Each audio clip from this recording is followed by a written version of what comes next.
I paid for my parents' 50th wedding anniversary at a luxury hotel in Manhattan.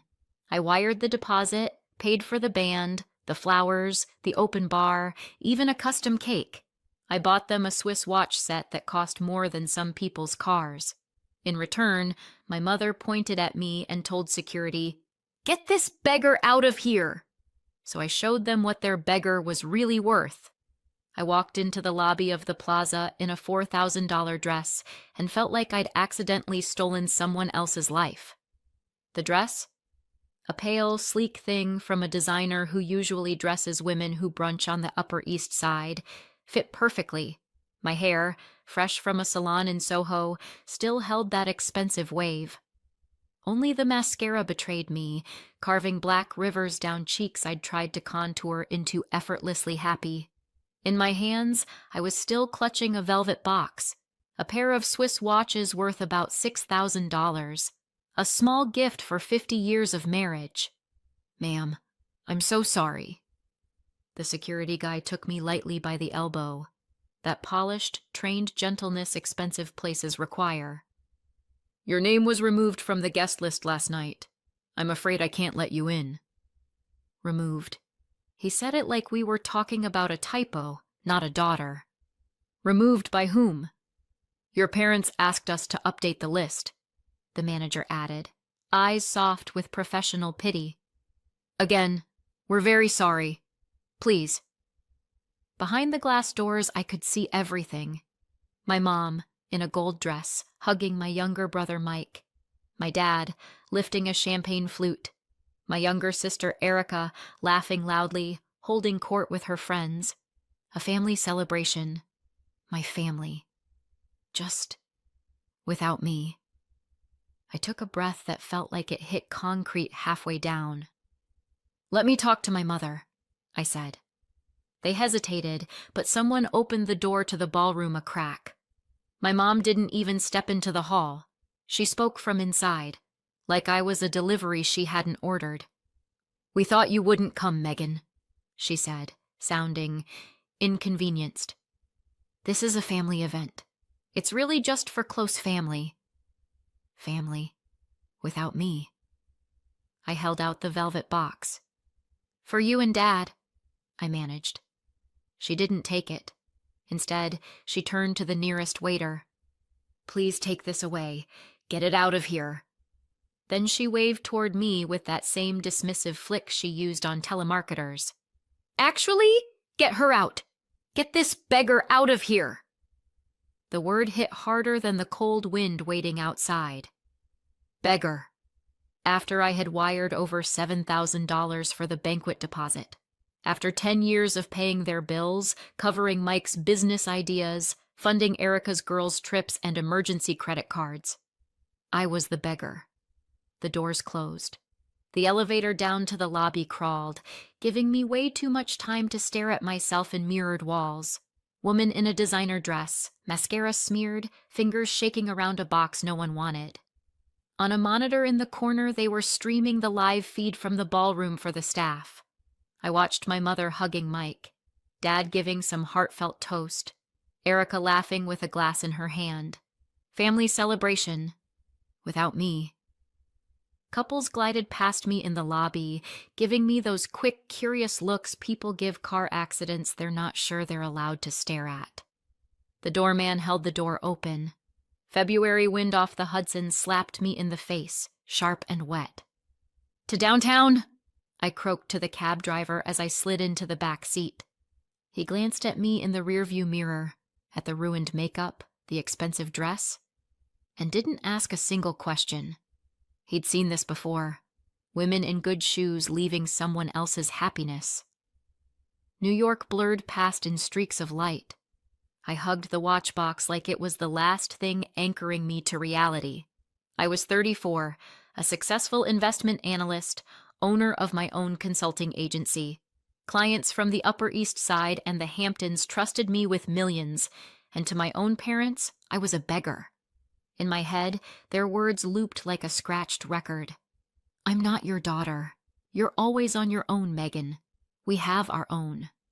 Our own, in their dictionary, never included me. By the time the cab pulled into the underground garage of my building, a glass and steel tower in downtown Manhattan, my hands were shaking so badly I could barely swipe my card to pay the driver. No one from my family had ever been here. "Why would we go into those anthills?" My mother always scoffed whenever I invited them. "We like real homes, not boxes in the sky." My box in the sky was a 2-bedroom condo on the 32nd floor with floor-to-ceiling windows and a designer kitchen. I'd paid for all of it myself. In the dark, empty garage, everything I'd swallowed for 34 years ripped its way out. The scream came from somewhere low and animal and ugly. It tore my throat raw and bounced off concrete.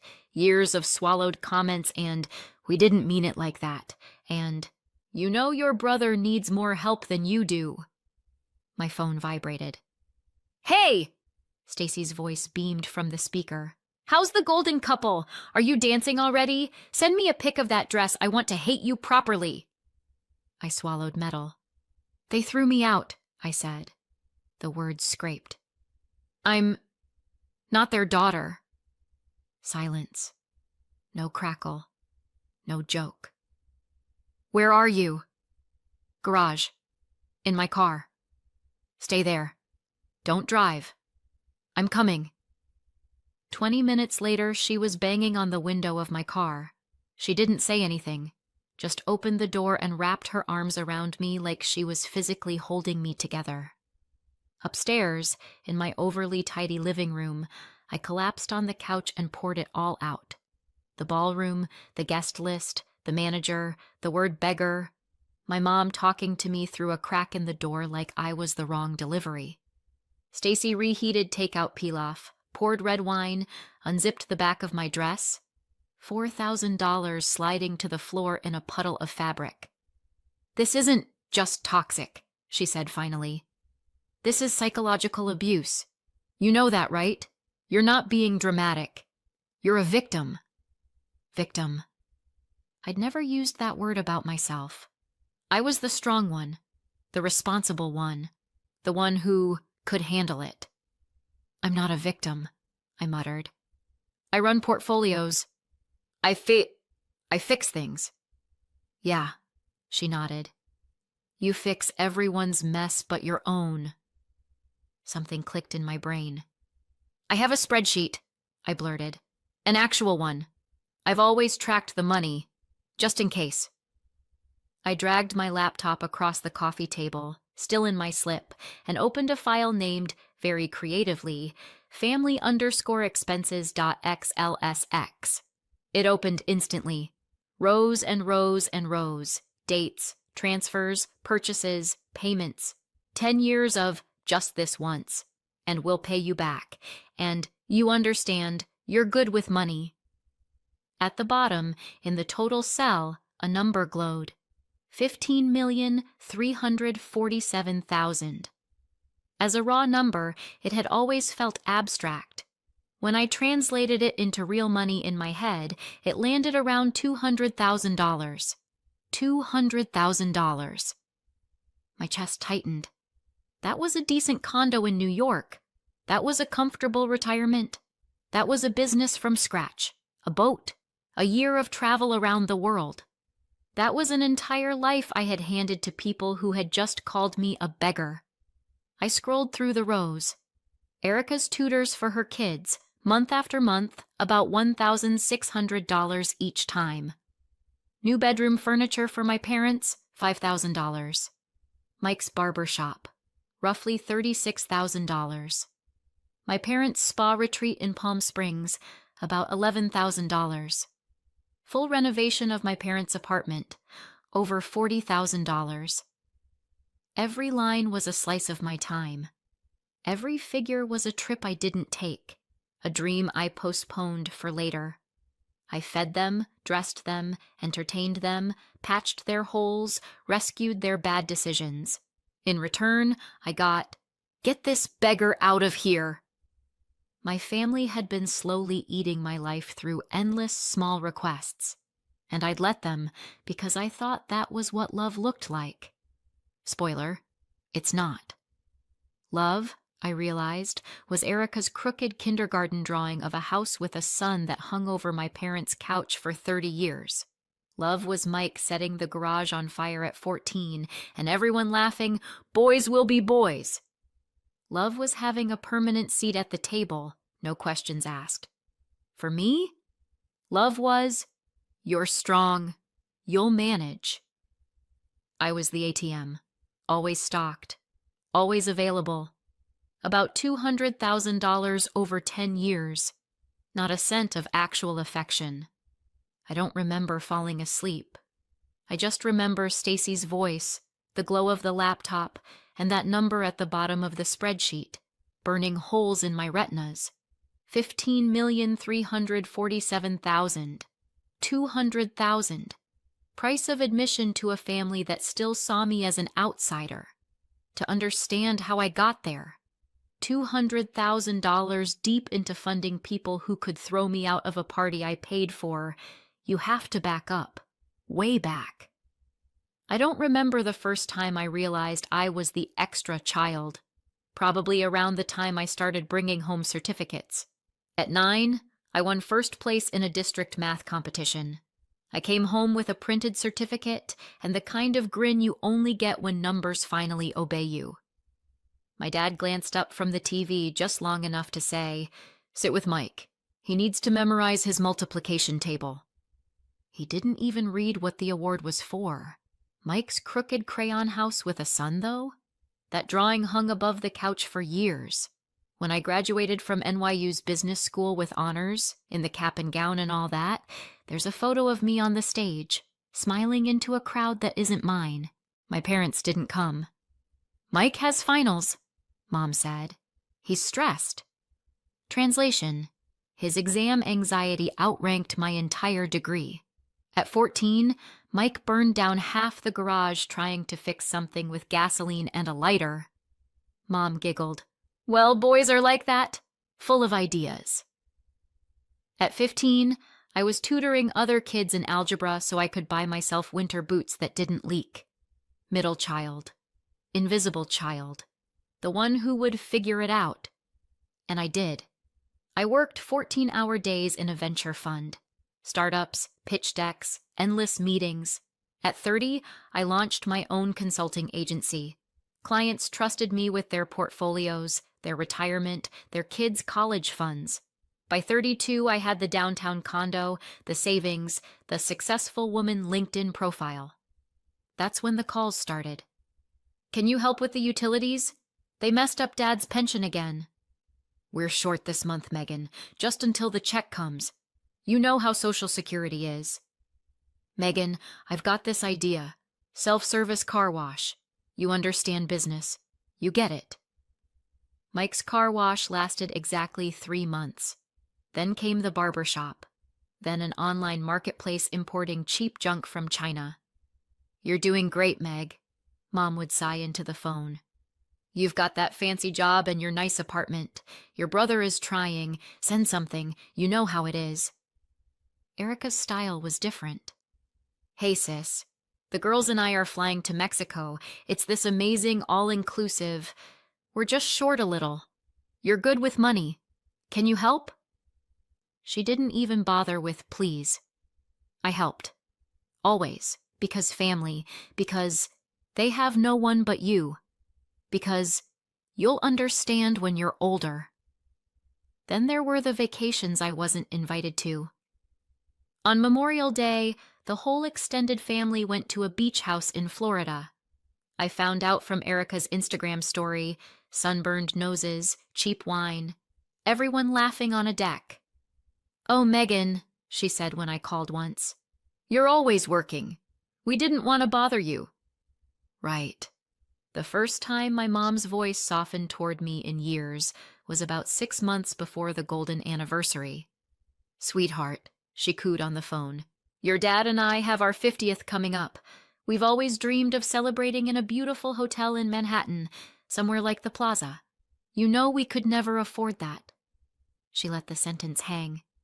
"You're the only one who could make this happen for us." I took the bait. Of course I did. I transferred a deposit of about $7,000. The planner emailed me, all flowers and menus and special anniversary packages. I should have been suspicious when they started ghosting me in the group chat, though. At first, they answered my questions. Then, emojis, thumbs up, hearts. No real answers. When I asked about seating, there was a long pause. Then Erica finally texted, "Wait, you're coming too?" I laughed it off. "Of course," I typed. "I am your daughter." The day of the party, I booked the stylist, the makeup artist, picked up the watch set. I walked into that lobby believing, stupidly, that money could buy me at least a chair at the table. We both know how that turned out. Back in my condo, sometime between sobbing into Stacy's sweater and staring at the spreadsheet, another thought threaded through the wreckage. They didn't just throw me out of a party. They threw me out of a life I'd been paying for on autopilot. The next morning, my phone woke me up before the sun did, buzzing itself half to death on the nightstand.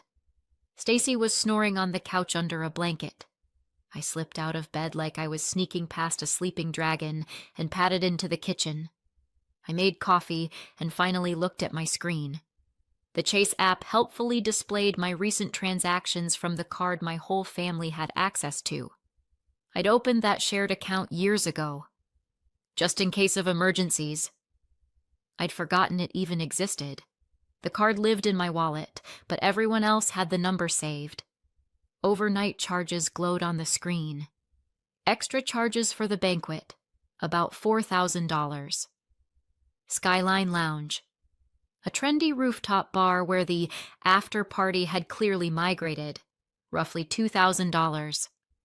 A custom cake from a famous New York bakery, around $700. They were still celebrating on my dime after they'd had me escorted out. The app didn't show a charge for humiliation, but I mentally added that to the total. In my head, my mom's voice replayed crisp and cold. "Get this beggar out of here." The coffee machine finished hissing. I poured a mug, sat down at the table, and opened Instagram. The first post in my feed stopped me cold. There it was, the cake. 3 tiers, gold accents, fondant roses.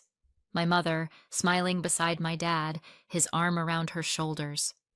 Caption: 50 years of love. So grateful for my beautiful family. Not one word about who paid for that grateful family tableau. I scrolled. Photos from the Mediterranean cruise I'd gifted them the previous new. Stacy poured herself coffee, sat across from me, and met my eyes. "So what now, sponsor?" Now. That word felt different. I closed Instagram. "Now," I said. I stopped being their ATM. For the first time in years, my chest felt light. Not good exactly. It still hurt. But the perpetual weight, the sense that I always owed someone something, was gone. I opened my email and typed, "Ella, good morning. I need a full breakdown of all family-related expenses from the last year and the contact info for our attorney." Ella, my assistant, replied in 10 minutes. She always does. "On it. Are you okay?" "Better than I've been in a long time," I wrote back. By lunchtime, she'd sent a fresh spreadsheet. I looked at the numbers like they were X-rays. Half of the banquet was already paid, about $7,000. The cruise for my parents, roughly $3,000 with departure in a month. A family vacation package for Erica, her husband, and their kids, about $4,000 flying out in 2 weeks. Another $2,000 wired to a landlord as a temporary loan for Mike's new barbershop location. A $7,000 renewal for my parents' country club membership in New Jersey. In total, roughly $36,000 already committed to their future fun, all from my money. By the afternoon, I was on the phone with our attorney. He listened, professional and unflappable, as I laid everything out. 10 years of transfers, no written agreements. "We'll pay you back, you know us." All the usual lines. "So, legally," he said, Anything without a written loan agreement, promissory note, or at least some message specifying repayment will be considered a gift. You can't reclaim what's already spent. I figured, I said. What about the stuff that isn't fully paid for yet? That you can cancel, he replied. Future charges, bookings made in your name, those you're absolutely allowed to stop. As for the so-called loans to your brother without any paperwork, in the eyes of the law, those are gifts. 10 years of gifts to people who just called me a beggar. Cute. Thank you, I said. I'll take it from here. Ella called as soon as I hung up. They're going to lose it, Megan, she warned, nerves in her voice. It's going to be a storm. Let them, I said. I'm done living in this insanity. The next 2 hours, I treated my family like a failing portfolio. I built a detailed register by person, year, and type of expense, like internal bank loans. I even calculated opportunity cost, what those amounts would be worth now if I'd invested them instead. By the end, the totals looked like this. Around $200,000 directly spent. Roughly $45,000 in lost investment gains. $250,000.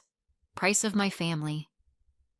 You could have bought a beach house in Florida, Ella murmured when she saw the numbers. Or started a charity. I still can, I said. But first, I have to stop bleeding. I drafted the cancellation emails the same day. The cruise agency. Hi, this is Megan Campbell. I'm canceling the booking under my parents' names. I understand there's a cancellation fee. Please process the refund to my account. Yes, there was a penalty, a few $100s gone. Fine. 95% came back to me. The resort company for Erica's family trip. Cancel the package completely. Actually, keep the penalty out of the total. I'll send my nephews some pocket money directly. They're not to blame. Mike's business loan. Hello, I'm blocking the scheduled transfer to this commercial landlord. This is my final decision. The country club. Please do not renew my parents' membership. Any future billing must go directly to them, not to my card. Then the plaza. Good afternoon. This is Megan Campbell. I paid the deposit for Saturday's event. Of course, Ms. Campbell. We remember you. How can we assist? I'm not asking for the deposit back, I said, but I want to cancel all the additional orders, roughly $4,000 worth. Bill my parents for anything extra, and please transfer my deposit to Harbor Light Children's Hospice, anonymously. A pause. Then, we'll handle it exactly as you requested. By evening, everything was done. Cruise, canceled. Family resort trip, canceled. Country club membership, gone. Mike's transfer, blocked. Banquet extras, removed. Money redirected to sick kids instead of people who called me a beggar. My phone had 34 missed calls. I turned on an autoresponder. As of today, I am no longer financing family members. All financial obligations are terminated. The shared account has been closed.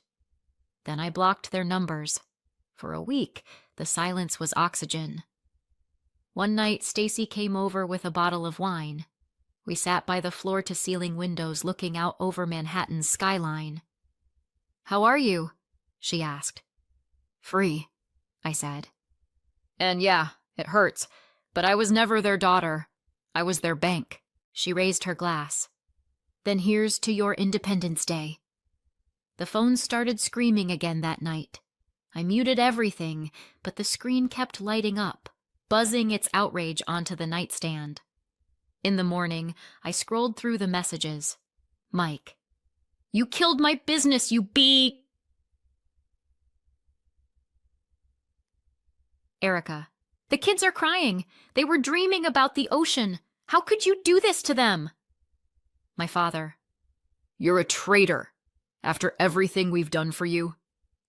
I had to laugh at that one. After everything they had done for me?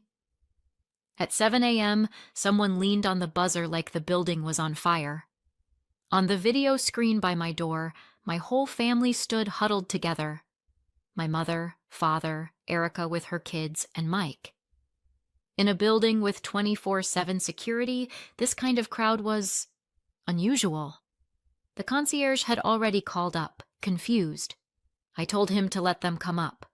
They didn't wait for an invitation when I opened the door. They barreled in and arranged themselves in the hallway like an angry semicircle. A furious little committee. "You've lost your mind," Erica started. "You've ruined my kid's vacation. We're a laughingstock now." Mom flung her hands in the air. "I had to call everyone and explain that my daughter had some breakdown. I invested in that space." Mike jabbed a finger at me. "Signed contracts. You're destroying my business." My dad just stared for a long moment, then barked, "You will fix this. Right now. We raised you, remember?" I looked at them. At my mother in the mink coat I'd bought her. My father in the expensive glasses I'd given him for his last birthday. Erica's children in the high-end clothes I'd paid for as little surprises. "No," I said. One word. The hallway went still. Then they exploded. "Hysterical! We'll take you to court. We fed you, clothed you, gave you everything. You owe us for life," Dad shouted over all of them. "If you don't change your mind right now, you are no longer our daughter." I almost laughed. "And exactly when was I ever your daughter?" I asked quietly. I turned, walked into the living room, and opened my laptop. They followed, still shouting. I spun the screen around. "This," I said, tapping the spreadsheet, "is 10 years of my life. Totals, broken down by year and name. Here, about $200,000 spent on you in the last decade. And here, roughly $36,000 I canceled yesterday. Dates, amounts, recipients, purposes. These aren't emotions. These are facts." "You're ripping everything out of context," my mother squealed. "We never meant to hurt you." "It was stress," Dad added. "Every family goes through tough times." "Mom," I interrupted, "did you forget what you said when I came to your anniversary?" She fell silent. I didn't. "You looked at me," I said, "and you told them, 'Get this beggar out of here.'" The room froze. Erica and Mike stared at the floor. My mom's hands were trembling. Tears gathered at the corners of her eyes. Once upon a time, those tears would have sent me running to the bank to transfer money, fix something, carry something, bail someone out. Now I just felt tired. "From this day," I said, my voice flat, "there will be no more transfers, no more loans, no more surprise gifts. Erica, Mike, you're both capable adults. You can work and support your own families." My father hissed like a cornered cat. "You'll regret this."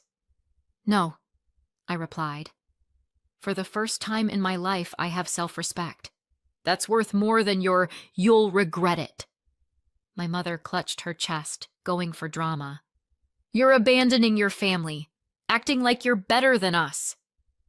I tilted my head. "When you had security escort me out of your party, what did people think I was? A server who walked into the wrong ballroom? Because you sure didn't introduce me as your daughter." They shuffled out eventually, single file, not looking at me. The door slammed. I stayed by the window, staring at the gray little courtyard between the neighboring buildings. Inside, there was no familiar crack where my energy constantly leaked out. For the first time in years, I felt intact. I waited for the tidal wave, the sobbing, the panic, the guilt. Instead, a different feeling rolled in, like someone had finally taken off a heavy, wet coat I'd been wearing since childhood. Space, air, the ability to breathe. My phone pinged. A text from Liz, my cousin, someone I hadn't spoken to in 5 years. "I know everything. I'm sorry I stayed quiet so long. I'm proud of you. You're strong." It was the first message in years that didn't smell like a demand or a guilt trip. The backlash took about 8 months to fully hit. First wave, flying monkeys. That's what my therapist, Dr. Karen Lewis, a soft-spoken woman in her 60s with steel-strong boundaries, called relatives who suddenly remember you exist when you stop paying. Every Wednesday, I sat in her office and untangled the same themes. "You're not an ATM, Megan," she would remind me. "You're a person. You're allowed to exist without constantly overserving others." We practiced not answering manipulation immediately. "Before you respond to anyone," she said, "ask yourself, what am I feeling? What do I want? Then decide if you respond at all." The calls and messages kept coming. "Aunt Valerie, your mom's worried sick. Her blood pressure is through the roof. Do you really want to do this to her?" A family friend. "Maybe you overreacted a little? You know your parents love you." Even an old professor from NYU somehow dragged into the drama. "You can't treat your parents this way, Megan. Family is sacred." My answer was always the same. Polite, clear. "If you were silent when they humiliated me, please don't expect explanations from me now. I'm not available to help. I wish you well." No justifications, no essays, no back and forth. Second wave, reality. Without my money, things in my parents' world started to crack. They sold their house upstate. There was no one to pay for maintenance anymore, my cousin Liz later told me. They moved into a small one-bedroom apartment in Queens. Mike shut down his latest LLC. Debt collectors started calling. For the first time in her life, Erica took out a loan in her name for a new kitchen. My photos quietly disappeared from family albums. In the big family group chat, it was as if I'd never existed. To neighbors on the landing, my mom reportedly said, "We have 2 children now," meaning Mike and Erica. The family I'd been chasing my whole life had always been made up. "I realize now their love was a contract," I told Dr. Karen once. "As long as I paid, I belonged." "And what do you feel now?" she asked. I thought about it. "Relief," I said finally, "and grief for a family that never actually existed." 6 months after the showdown in my living room, my phone buzzed with a very neutral message from Dad. "Maybe we could meet for coffee?" I brought it to therapy like a school kid handing over a permission slip. "What do I do?" I asked. "What do you want?" Dr. Karen countered. "Honestly, I want to see if anything has changed," I admitted. "Without lying to myself." "Then meet," she said. "But on your terms, public place, 30 minutes, no money talk, and you leave if they cross those lines." We met at a small cafe in Greenwich Village. They looked older, smaller, like someone had turned down the saturation on them. We talked about the weather, their health, my work. Surface, surface, surface. "We miss you," Mom said at last, voice trembling. "Do you miss me?" I asked. "Or do you miss my money?" She looked down and picked at the edge of her napkin. Dad cleared his throat. "Just think about what it means to be a family," he said. "I do," I replied. "Every day." We finished our coffee. No one brought up bills, loans, or just this one thing. We said goodbye on the sidewalk like colleagues parting after a meeting. The power they'd had over me dissolved like morning fog. What was left was just me, whole, real, and a New Year's Eve party that felt like mine. Not a $1 million ballroom, a simple walk-up apartment in Brooklyn at my friend Gina's place. IKEA string lights taped along the walls, the smell of clementines and cheap sparkling wine. Laughter that didn't have an agenda. I'd also stopped being bled dry. Turns out, when you're not bankrolling multiple households, your business has room to grow. Without the constant financial hemorrhage, I opened a second office in Chicago, hired two brilliant young analysts, Katie and Tony, gave an interview to Bloomberg about how to stop losing money on toxic family ties. The article blew up. My bank account stopped looking like a public utility. My energy did too. Online, I found a private Facebook group for people who'd cut financial cords with abusive families. There was Gina, who'd been paying her parents' mortgage while renting a room for herself. Sam, whose older brother kept investing his money into the latest get-rich-quick scheme. Cassie, supporting a mother who spent everything on psychics. We met for dinner once a month. No judgment. No advice unless asked. Just people sharing stories over pasta. For my 35th birthday, I did something radical. I celebrated on my terms. No politely forced relatives. No, you pay, we show up. Just my people. Stacy was there, of course. Gina brought cookies. Sam showed up with the first printed copy of his short story collection. Self-published, but he already had interest from a small press. Cassie came with her 3-month-old son Tim, named after her grandfather. They loved me for exactly nothing I could buy them. Later that evening, the doorbell rang again. This time, it was Liz and my Aunt Margaret, my dad's younger sister. The one who had walked out of the golden anniversary right after I'd been kicked out.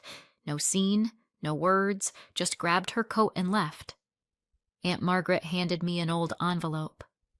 "This is from Grandma Eleanor," she said. "I wanted to give it to you earlier, but your mother always said, she's not ready yet. I think you are now." Inside was a letter on yellowed paper and a statement from an investment account. "Megan, my dear granddaughter," it read. "You were always my favorite, though I never said it out loud. I knew you wouldn't break. The others needed my daily support. You only needed to know that I believed in you. This money is yours and only yours. Use it when you finally stand up for yourself." Grandma had been gone 7 years. In that time, about $200,000 had quietly grown in that account. While I was learning to choose myself, that money had been waiting for me. By then, the place upstate was already gone. They'd sold it when there was no one left to pay for the upkeep. They squeezed deeper into that one bedroom in Queens. Mike shut down yet another business, blaming everyone but himself. Erica's perfect kitchen came with payments and interest. Her first taste of a reality I'd been shielding her from for years. My mother started telling neighbors on the stairwell, "We have 2 children," meaning the ones who still played by her script. I started something else. Part of Grandma's money went into establishing the Eleanor Campbell Foundation. Small scholarships and emergency grants for young women who'd been financially and emotionally abused by their own families. The rest stayed put, quietly earning. I knew someday I'd know exactly what to do with it. One winter evening, I stood by my own window, watching snow swirl in the streetlights. The city glowed with holiday lights. Behind me, my apartment was loud. People were arguing about movies. Someone was trying to teach baby Tim how to clap. It smelled like potato salad and cheap champagne. An ordinary New Year's Eve, in an ordinary apartment with very ordinary people. I looked at the chaos and felt my face relax into a smile. So this is what family looks like, I thought. Not the one you're shoved into by blood and obligation, the one you choose yourself, the one that doesn't charge admission or send you an invoice for existing. And this time, I wasn't the beggar. I was the one who finally shut the ATM down and walked away with my life. So tell me, did I go too far or not far enough? Let me know in the comments and subscribe for more.